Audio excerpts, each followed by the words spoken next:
Welcome back to the Dechambros podcast, where two brothers talk about our two favorite things, gambling and golf. Got a lot of golf to talk about. A lot of stuff happened last week and a lot of stuff upcoming this week. So, Yes, Ken, sir. you ready to get right into it? Yeah, we're back. No mic stands yet. We're still upgrading, as they say. Well, you know, it's only episode 10, so give us a little bit of a break here. You know what I mean? Hey, we're doing great, buddy. We're doing great. So yeah, let's get right into it. A little bit more excited about this week coming up than I was last week. But well, before we talk about this week, let's talk about last week on the PGA Tour. And of course, we had the Classic, as you like to call it, but fully called the Cognizant Classic, where Joe Highsmith got his first PGA Tour win. Who? Exactly. I mean, he did it in some pretty extraordinary fashion. They're going 64-64 on the weekend.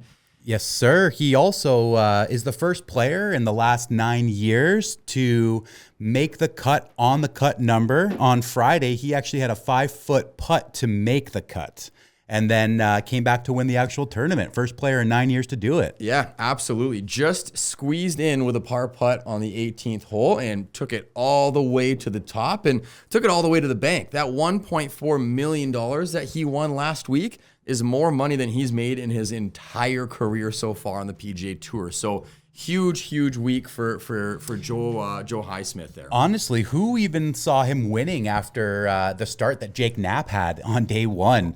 The first ever sub 60 round. It's the PGA National is a very hard course. You know what? And that's amazing. That brings up two really good conversations. One, just the humor in the fact that last week we were talking about Jake Knapp. And Who's Jake Knapp? Yeah, and you said, how's he been doing, since his win? I said, he's been doing as expected. He's not doing great. He's not doing bad. He's right there where he's expected to be. And then, holy shit. He's in the record book right now. Does he show up? Yeah, he's in the record book. Absolutely. And I mean, it's kind of caused a little bit of a riff in the golf world in terms of how impressive is sub 60 nowadays compared to how hard it was before. I'm with you on it. I'm still with you on it. I mean, there has been, I think I was reading, there's been 4 sub 60 rounds on the PGA Tour in the last 3 years, which is something that used to happen once every 4 years. You know what I mean? So it's definitely becoming a lot easier, but it's still an absolutely ridiculous feat to be able to pull off. Yeah, I mean, in a certain sense, are we going to keep complaining about great golf? You know what I mean? Like they're lengthening the courses, they're deading the balls, they've changed the equipment, they're doing everything they can to hold these players back, and they're still finding ways to excel and be amazing. Well, what's kind of interesting about that is I 100% agree with you on that, but a lot of the news that I've been hearing since the weekend and since before filming this, there's a lot of players who have differing opinions out there. So this year, they actually kind of eased the course up a little bit. They overseeded the absolute fuck out of it. They softened up the greens. It was just playing really soft, really easy. And that came allegedly from a whole bunch of complaints out of the tour players saying, hey, going from PGA National to Bay Hill to then TPC Sawgrass was just too hard of a 3-week stretch for them. So they turned down PGA National to make it so that these players could have it a little bit easier before going into Bay Hill this week and then, of course, into TPC next. So it's an interesting conversation to have on. I'm seeing a lot of guys reporting, hey, is there an asterisk on the 59? Absolutely fucking not. No, definitely not. If you ask me. But it's interesting. Like, I'll ask you, because again, you're more, I'd say, the casual golf fan, right? So it's starting to seem like they're veering away from, the US Open style hard testing of the golf course and of the players, and going into the absolute birdie fest of excitement. So my question to you and my curiosity is, do you find, if you're watching a round of golf, it more exciting if, the cut line's at +2 or +5, or do you want to see an absolute birdie fest and see every single week go into the 20s? So I've got 3 opinions. Number one, I think my answer would have been different 3-4 years ago. Okay. 3-4 years ago when I first was really getting into golf, I'm a COVID golfer. You take everything away from me, you leave me golf, I'm going to become obsessed with golf. It's just the way things go. I really wanted the birdie fest. I wasn't interested in the -1 winners, the +4 winning, US Open. It was +2, sorry. But, I really was into the birdie fest. Now that I actually pay attention on a weekly basis, the last 2 years or so, I would say I'm more interested in a difficult golf course because I can appreciate good golf on that course more than I can appreciate a Jake Knapp who shoots a 59. Right. If that makes sense, because I'm trying not to argue against the 59. I think it's an amazing feat. I don't think there's any asterisks on it. And you made a comment, some of the players were saying it's a hard 3-week.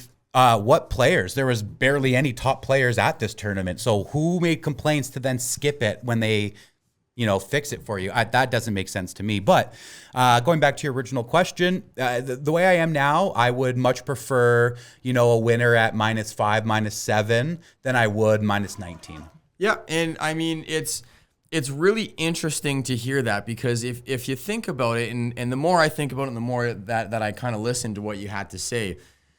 If I look at professional golf as a whole, right? I mean, as a whole, professional golf is kind of at this point where obviously there's a divide in there. There's 2 different tours going on. They're trying to win the excitement from each side. And there's also what I would say an aging demographic that's watching professional golf. Now, I would say the recreational golf side of things is only getting younger every single day. And that's, of course, you mentioned COVID had a huge factor in bringing more people to the game.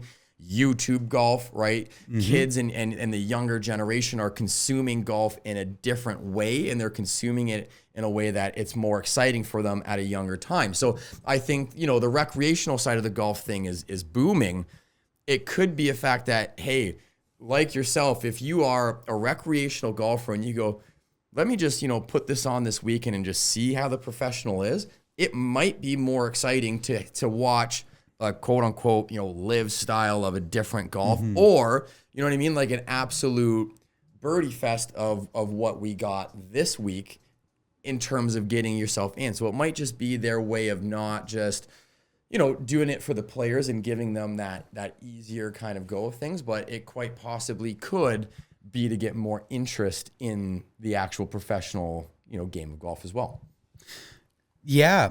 I mean, it's, I struggle with this thought. So in my head, we should always be celebrating greatness, right?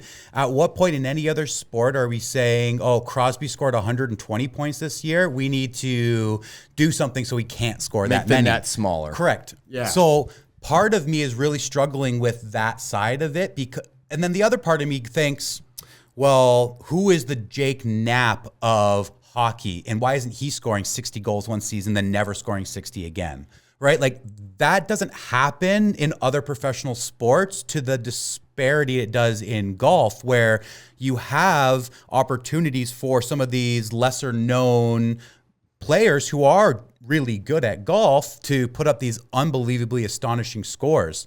And so while we said, there's no asterisks on the 59, I don't know where this leads me. This thought process leads me, right? Yeah. I feel like it's, I want to celebrate greatness, but then I'm also recognizing that there is no Jake Knapp example in other professional sports to that exact level, because 59 is a number that most top golfers have never achieved, will never achieve. So it's not like a 60 goal scorer, a 50 goal, 40 goal scorer. Randomly, you have one good season. Now, you're a 20 goal scorer the rest of your career.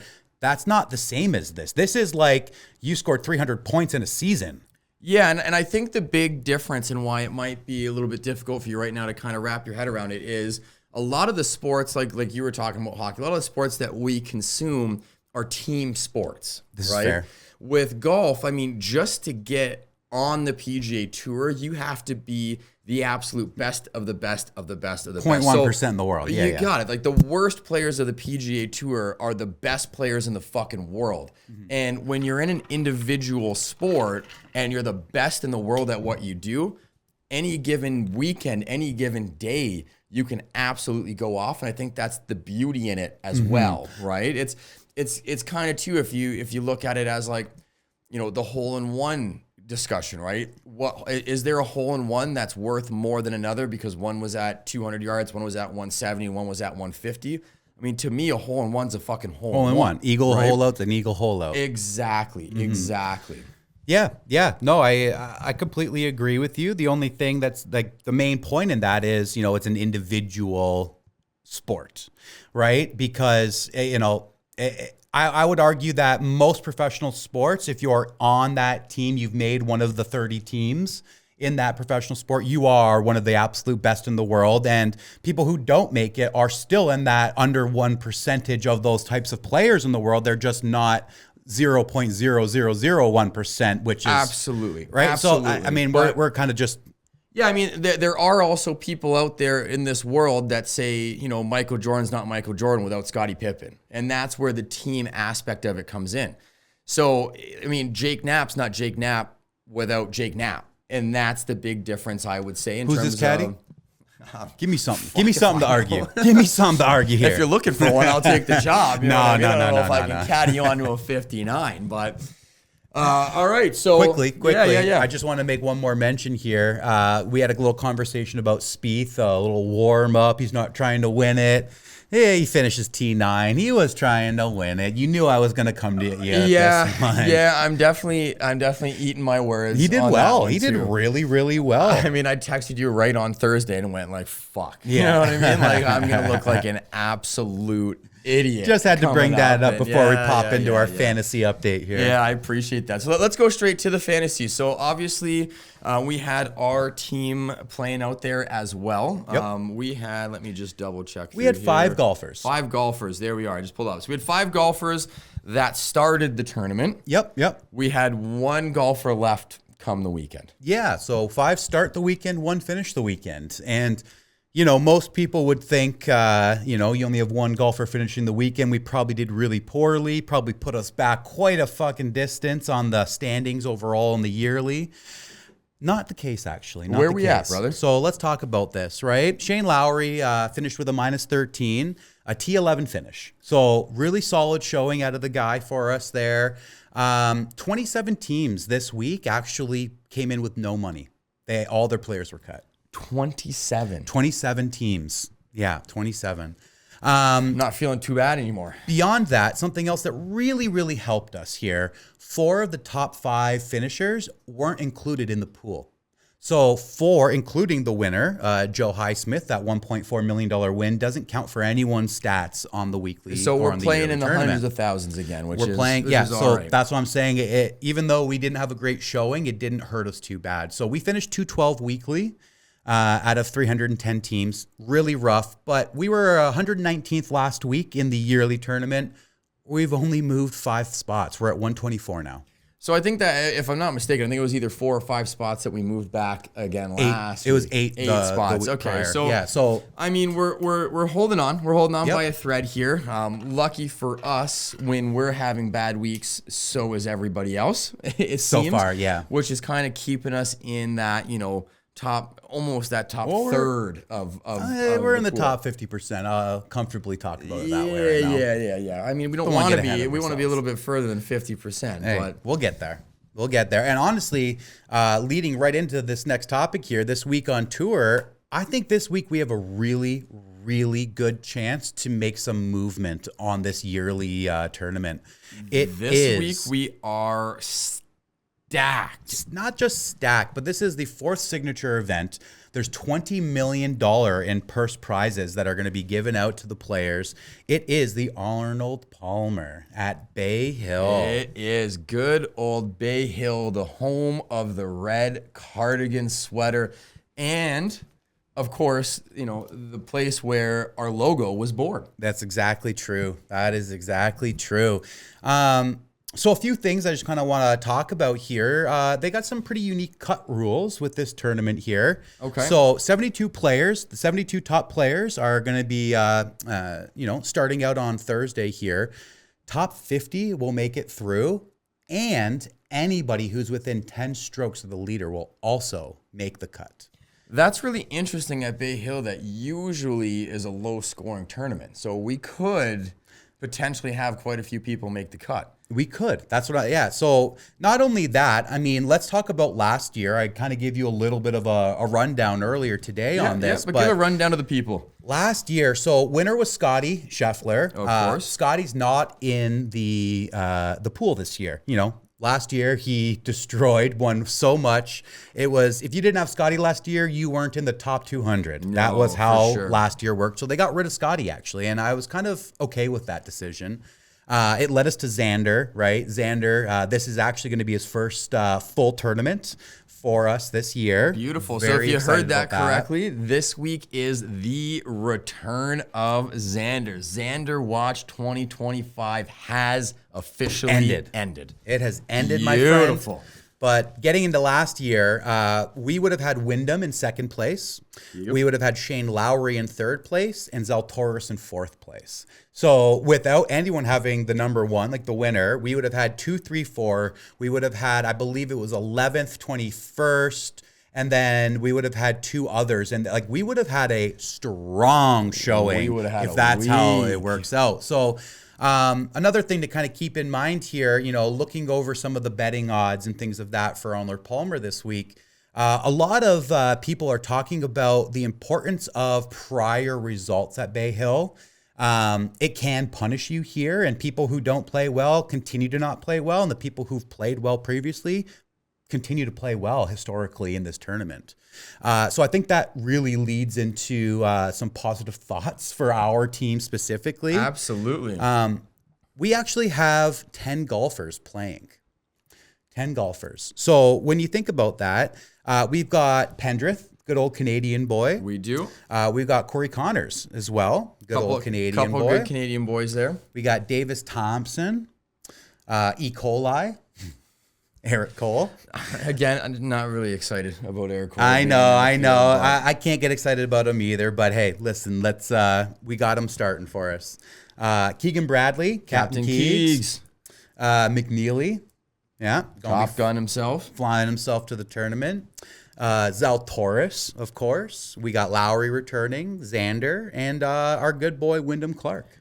So really, in my mind, we're stacked. We're pretty stacked here. We're pretty stacked. I mean, Keegan Bradley historically plays really well at Bay Hill. Obviously, Xander's going to be coming back with something to prove and something to show, well rested. So really, really excited to see him. Wyndham, hoping to see a little bit of life. I mean, Shane Lowry, my man, motherfucking Shane Lowry. I'm hoping he's able to come in and do it again for us. So really excited not only to watch Bay Hill for, the course, the tournament itself, the history, and of course the cardigan going over top of someone's shoulders. But this week I'm really excited because we have such a good team. And after 2 weeks of having just one guy make it to the weekend, I'm really excited to see how many of our 10 can get there. Yeah, I agree with you. And I think, we've been kind of down on Wyndham a little bit this year, just because we've been expecting better finishes in some of the tournaments where there haven't been a lot of the top golfers. But when you actually take a look at how he's done this year, it's not terrible. He's still ranked inside the top 20 golfers, by OWGR. I'm kind of excited for Wyndham in the sense that I feel like no one's expecting him to do anything this week, and I feel like maybe that's what he needs is no eyes on. For sure, take the pressure off. Yeah, right? Yeah. So for some, I just have this weird feeling that I think we're going to be happy with Wyndham this weekend. I mean, if not, I think, we got quite a good stacked roster this year, to really contend at the Arnold Palmer. So, really interested, really excited for this week. And, Part of me also is a little scared for the letdown because I'm so pumped up about this right now. Yeah, I mean, that's always part of it. And I mean, you want to talk about letdowns. Let's get into 20s, 10s, and 5s and talk about letdowns this week. Oh, boy. Oh, my God. So 2010s and 5s. Last week, I had good old Daniel B. Daniel Berger was my top 20. How'd he do? He finished T25, missed that T18 by one goddamn stroke. Yep, he sure did. Top 10, I had the big boy Sepp Straka, who sure was did. up there all weekend long. He sure ends was. up going T11, misses by one fucking stroke. Then, of course, I had my guy Shane Lowry, T11 as well. So not one stroke off of the top five like the rest of them. But I mean, realistically, when I look at this and when I see how many times I have missed by one goddamn stroke, part of me wants to get really, really frustrated. But the other part of me gets excited because I'm right there. You know what I mean? We're right there. We're right in the mix of things. And especially 2 tournaments in a row to have 4 guys out of 2 different tournaments, so 2 guys each week, to miss my bet by one stroke, it really, really glued me into the TV on what otherwise it would have been a Sunday that would have been on in the background when I was vacuuming. You know what I mean? Like, I wish I could share that same sentiment from last week. Unfortunately, all of my golfers missed the cut last week, but I have had multiple instances this year where my golfers have missed by one stroke. I mean, last week, 2 weeks ago, sorry, I had mentioned, I feel the least confident about these golfers, and it really showed. Last week, I felt pretty good about things. So we're going to start off with my top 20. I picked Patrick Rodgers. Reason I picked Patrick Rodgers, which is going to be important for my top 20 pick this week, is that I thought about picking Patrick Rodgers 2 weeks ago, didn't pick him, and while he didn't get the top 20 that I thought he was going to get, he just was outside of it. Yeah, I believe he was in that one stroke off. Yeah. Okay, so Patrick Rodgers got the top 20 this week for me. So that's one win, okay? Oh boy, well done. That's one win. I'm going to put this on the schedule here. Shane, you're at 5 wins. I'm now at 3, okay? Catching back up. So my top 10 was Shane Lowry, 1 stroke off T11. So I can share some of your pain with that. And then we switched 10s and 5s last week. So I had Straka 5. Again, he was there all fucking weekend until the last day. He finished T11. So you know what's funny is we literally said this last week, sitting in these both are going to finish 11th. Both of them are going to finish T11 side by side, and we're going to miss both of our 5s and both of our 10s. Let me ask you a question. Like, fuck, we got to stop talking. I know. Let me ask you a question. Do you remember after I made my picks, I said, this is who I think is the best golfer here, who I probably should have picked, but I like to have fun. Do you remember who that was? I know exactly who that was. Okay, well, his name is Russell Henley, and I'll be really honest, 1 stroke out of top 20 this week. So you want to know what I did? He's my top 20 pick this week for Arnold Palmer. No shit. All right. Russell Henley at plus 100, my top 20. Nice. I like that a lot.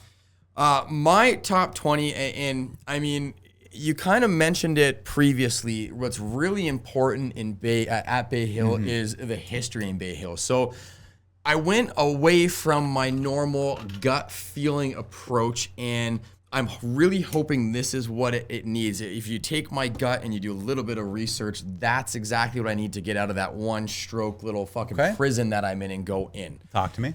Last 4 visits to Bay Hill, 10, 11, 10, 36. At plus 115, I have Captain Keegs.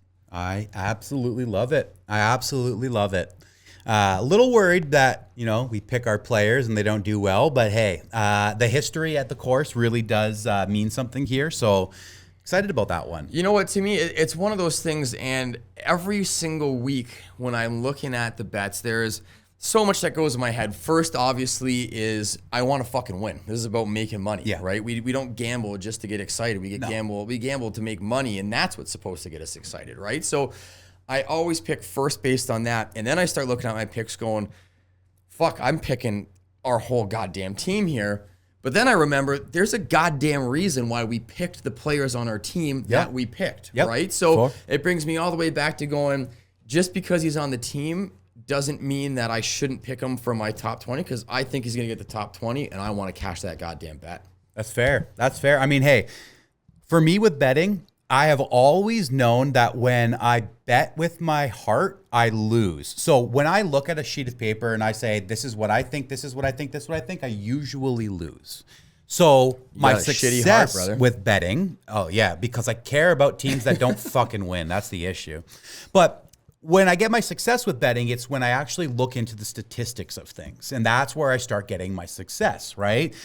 For basketball, I look at players' trends. If you've done this 10 games in a row, don't care what the odds are, I'll put it with another few things that have happened 10 times in a row. And now I'm more statistically going to hit that bet. You're trying to, stack the odds in your favor. So, yeah, correct. So, I'm going to give you my statistical analysis on why I picked Henley for top 20, and then I'll give you my top 10 and the statistics for that. Brilliant. I truly feel like if this week I have the best top 20, 10, and 5 picks based on my statistics for this, okay? Henley, right? Of course, T4 last year. Tied for 4th last year. Great finish. That matters. We like that. 10th on tour, true strokes gained approach. Gained? Strokes gained. Yep. English. 3rd, driving accuracy. 12th, tee to green. 15th, putting on the tour. That's Russell Henley. Okay. All of that tells me he should be inside the top 15 this week. For sure. Not just 20, but 15. Top 10. Yeah, okay. Absolutely. My top 10 is Justin Thomas. Interesting. My top 10 is Justin Thomas. Interesting. Let me know why. 12th last year. 21st. In 2023, okay? So the 10 there, where'd I get this from? Why am I getting here? Why'd I pick JT? He finished T9 at Genesis, T6 at the Phoenix Open. He's 4th in strokes gained to green and 2nd tee to green in the tour. You know what? I absolutely love that bet, and I absolutely love the stats that you have to back it up. I mean, we've talked multiple times on this podcast how Justin Thomas playing good golf is just good for golf. And he's playing good golf, and my friend. And it seems like this year might be the comeback year for JT. I mean, start taking a look at some Masters odds and see what's going on over there, because that might be, a nice little black horse to be able to bet on there. That's what I'm saying. I really like JT. I mean, that's the one that, could fail on me because, it's 12th last year, 21st in 2023. These things matter. But, for sure. T9 at Genesis, T6 at Phoenix, and then just the statistics of how he's doing this year. I am very confident in it. It's definitely a great comeback year for Justin Thomas so far. So let's see if it keeps going for you. And I mean, you mentioned JT might be the bet that bites you in the ass. This might be the bet that bites me in the ass, because this is the one that I went a little bit outside of statistics and went a little bit more towards the heart. I picked another one of our golfers. Okay, talk to me. I picked Xander for my top 10. I mean, this week is the return of Xander. He's going to be rested. He's going to be ready to go. It's going to be his tune-up tournament for the players. And you mentioned it already this week, Tanner. Last time I said it's a tune-up tournament, he's not going to take it seriously, was last week with Jordan Spieth. He finished T9. I'm hoping Xander can do the same thing for me this week. Yeah. So, I friggin' love that you're picking Xander, right? I'm a little worried. Okay. So first off, I mentioned when I make bets with my heart, I lose. Then I feel like I'm a smart bettor, and I'm like, my heart says pick this, so I pick the opposite. What happens? I lose. Right now, I'm saying in my head, in my heart, don't pick Xander. It's his first week back, which probably means he's going to do well. Yeah, and I mean, historically, he hasn't done very well at Bay Hill either. I was going to say, he hasn't done extremely well. He didn't miss the cut last year, but I think he finished 25th or something like that. Yeah. Even or something like that was his score last year. It was. I feel like, how did Scotty do week 1 on his return? I can't remember. Can you pull that up while I'm talking about my top 5 pick? Like this year? This year, yeah. I think he got 4th. Did he get 4th? If I remember that, it was a top 5. Okay. For some reason, I felt like he was in like the teens or something. No, he got top 5, then he followed that up with the top 10. Respect. Okay. Yeah. Okay. Yeah. All right. Well, let's move on to top 5 here. So my top 5 is a prior winner. 2018, he won this tournament. Okay, so I mean, prior, like that's A a little while ago. Okay, talk to me. He has 3 top 5s since then. All right, I'm starting to like Since it. 2018, okay? His last 10 tournaments played on tour, he has 10 top 25s, 0 missed cuts, 2 wins, 4 top 5s. He is 3rd tee to green and 5th on tour in putting. All things that are very important at Bay Hill. I think I know exactly where you're going. My friend, we're going Rory McIlroy. I absolutely love it because my top 5 is Rory as well. It's the year of Rory. He's top 10 the last 4 out of 6 years here at Bay Hill, 13th and 21st the other 2. Rory is an absolute horse for the course at Bay Hill. It is the year of Rory fucking McIlroy. I love that we're both going to be able to sit on the couch and watch Rory possibly win this fucking tournament and cash both of our bets here. So you know what's great too? I'm with you on that, brother. This last weekend, I was so busy. It was hard for me to get to watching some of the golf, right? I just ended up watching some of the highlights and whatnot at the end of the day. This weekend, clear. I am on that couch watching golf all weekend long. I'm so excited. You know what's exciting too is that the garage is almost done. And we'll be which means swinging. the sim is almost up, which means we'll have the golf on the TV and we can play a little match for ourselves at Bay Hill this weekend. Oh, Rap Soto, I love you. I'm into it. Oh, yeah, have that our little fires me elevated up. event in the house. There we That go. fires me up. Honestly, we got 10 golfers in here. We got some money on the line. It's a great golf course. It's a great tournament. I am so excited to sit down and actually watch this tournament. Beautiful. And you know what's exciting for me about that is that this will be, it's funny, we live in the same house. This is going to be the first weekend that we're both sitting on the couch together. Watching. Yeah. So I'm really excited for It's going to be the first weekend you're not in Vegas and we're not watching your dog for you. Yeah, well, you know, that's the weekend after. I'll be down in Cali. So. No rest for the week for the wicked there, right? So beauty. Moving on to our final segment of the day. I really wanted to talk some TGL. So let's get to tomorrow's golf league today. Can I just start with the only thing I know about the TGL that excites me? It's like the only thing I've ever had prepared for this segment of all the segments we've talked about tomorrow's golf league. Yeah, the TGL segments, really, we should just rename it Shane's segment. I mean, here's the thing. Everybody watching, all 7 of you, you're getting the raw feelings of how I truly feel about the TGL every single week because Shane does the research and I just react to it. Yeah. And so all of these are just raw thoughts you're getting. No, I don't. But you know what I did see? Yeah. My boy, my guy, my man crush, Josh Allen was at TGL, wasn't he? He was, yeah. Go Bills. I mean, he wasn't playing. He was watching, but there you go. Go Bills. Just like he was watching the Super Bowl this year. Go Bills. We always watch. So the TGL this week was the final week of the regular season. If you remember from last week, there was a couple of teams that were in contention for playoff spots. And the New York Golf Club clinched the playoff spots. It was actually we're talking about the return of Xander being Bay Hill. The return of Xander was actually on Monday when he played in the TGL. The return of Xander, the recreation league. Well, I mean, it's a professional league. It's a recreation league for professional golfers. There's fucking $20 million on the line here. I mean, it's a professional sport. I bet with my friends too for $20. Yeah, well, add a couple of zeros there, brother, and we're going to be in the same bank here now, right? So, the return of Xander, big win for New York, clinches the playoffs. What's really interesting is out of 6 teams, obviously 4 teams making the playoffs, 2 do not. The 2 teams that did not, unfortunately, make the playoffs, Boston Common, Rory McIlroy's team, and Jupiter Lynx, Tiger Woods' team. So the 2 pioneers of the TGL, the 2 creators of this league, both of them out of the playoffs. Realistically, I never expected Tiger's team to go far in the sense that, okay, Tom Kim, great. Young golfer. Did you see the clip when he missed the chip? Yeah. yeah. When he thought he got it. Yeah. Early, eh? Yeah. Everyone was dying. Yeah. But like Tiger specifically,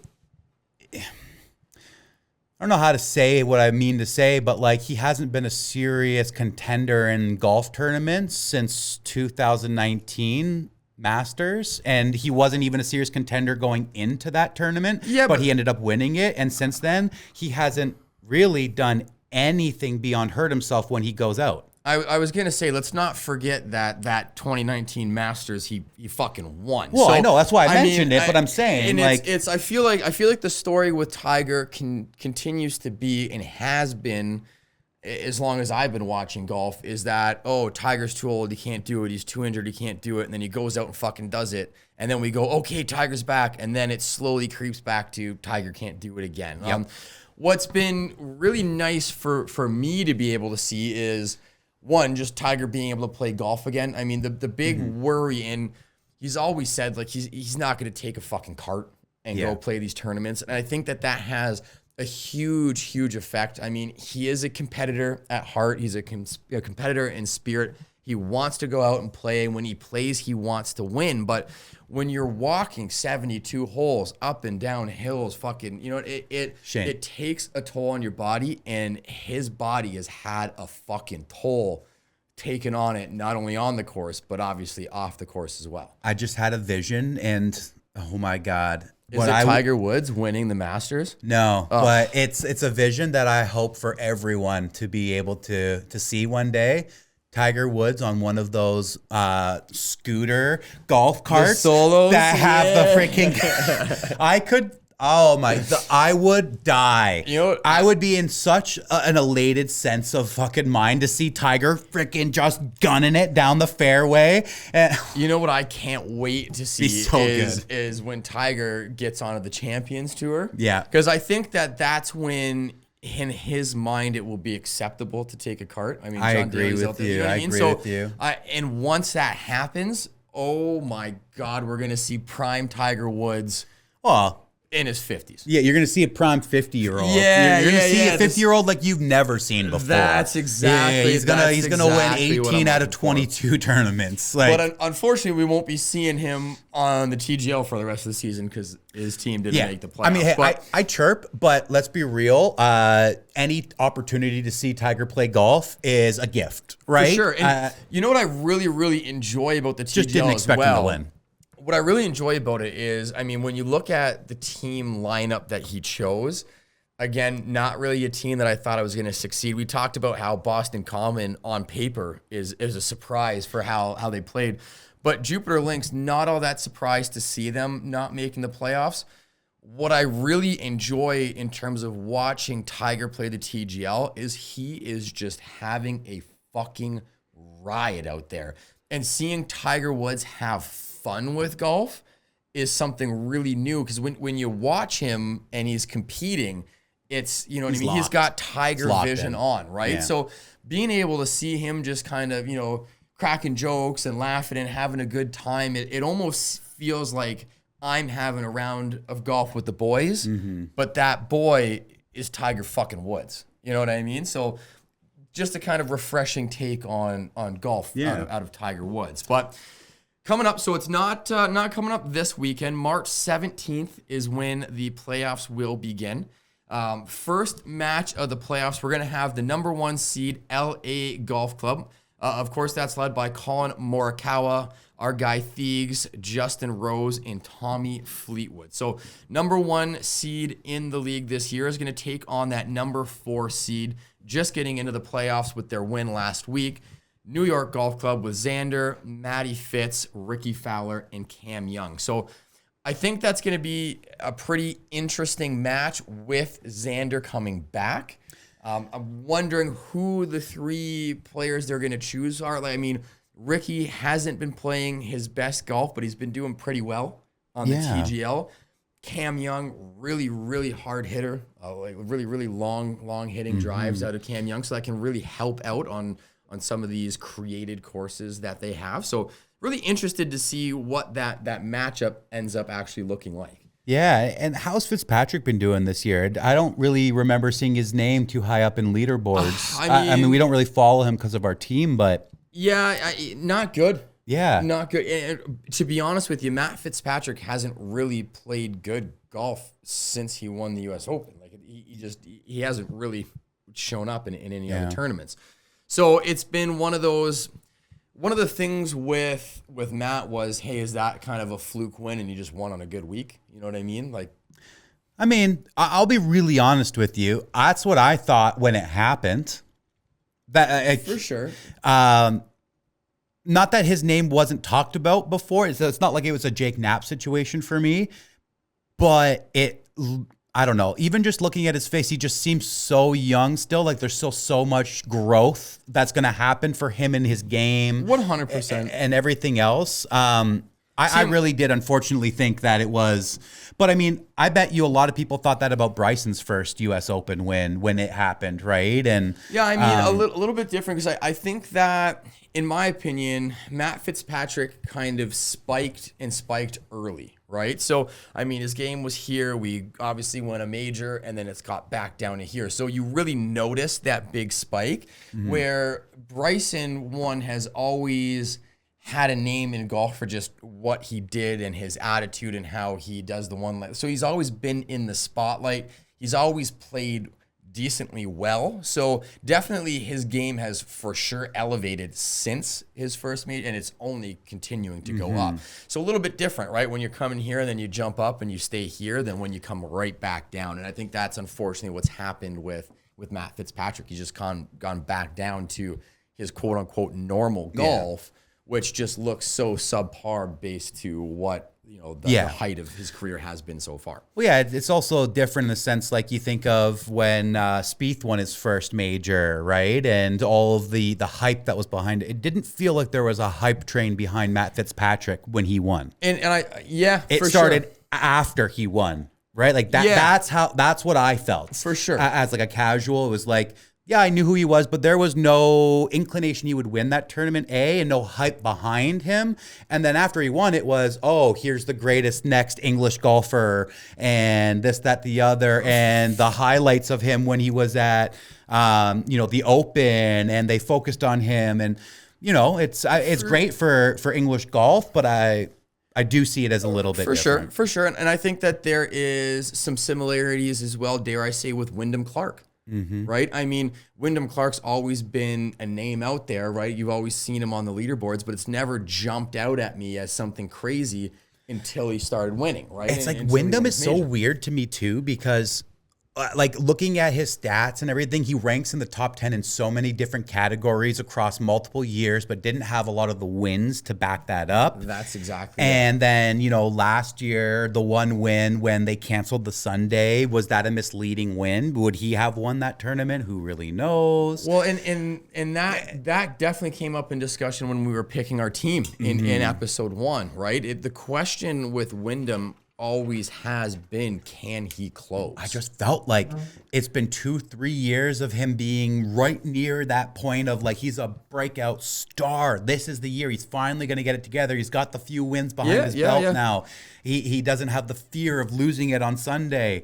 And for sure. And I mean, a lot of golf to go. A lot of golf in the season. Again, it hasn't materialized this year yet, but we're 10 weeks in the freaking season. We've already seen it a few times this year as well. I mean, Wyndham's just a consistent fucking striker of the golf ball. He can go low. And then Sunday happens, right? It's about being able to close out tournaments. So you can play as consistent as you want, but if you can't close it out, then you can't win, then you can't, right? It's all comes down to it. So yeah. So let's get back to the TGL, because we have the second match of the playoffs on March 18th. And this, to me, is the match I'm most excited to see. So we have the number 2 seed in the Bay. Now, that's the team led by our guy Luddy. Wyndham, of course, who we were just talking about, is on that team as well.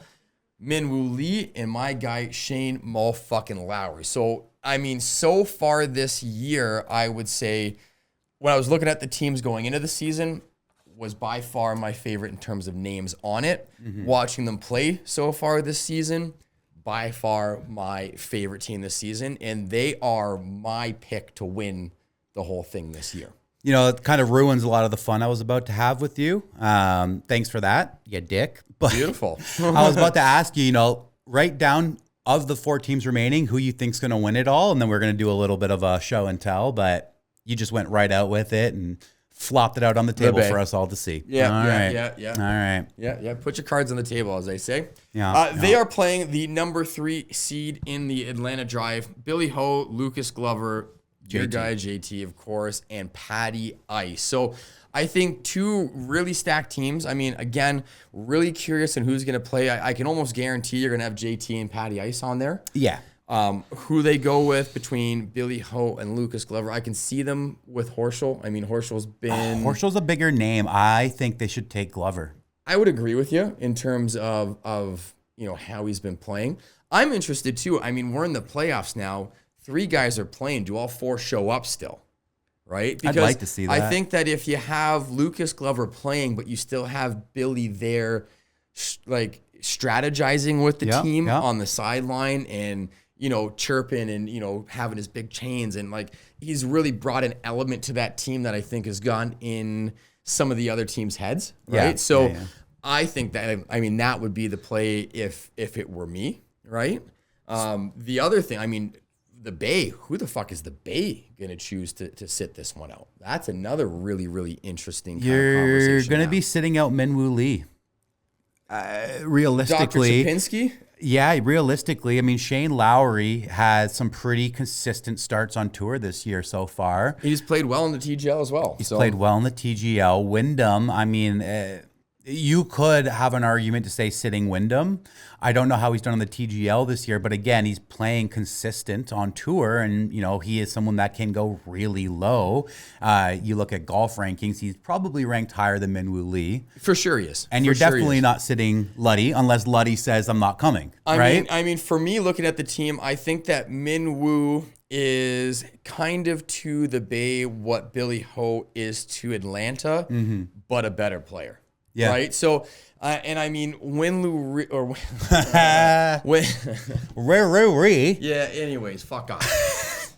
He really has that touch around the greens that has been really, really important when it comes to the TGL. I mean, everything has been happening around the greens, or like they've been missing greens like crazy. The chip in the like all the short game has really been what's been on display when we're talking about, you know, the simulator golf league. And in my mind, you know, drives that are stopping and approach shots that are not rolling out the way they should. Yeah, exactly. So I think that that's where it's kind of tough for me. But again, if you were to have him on the sidelines, I think he really adds another level and another layer to the team in terms of, you know, amping them up and amping up the crowd and everything like that. So.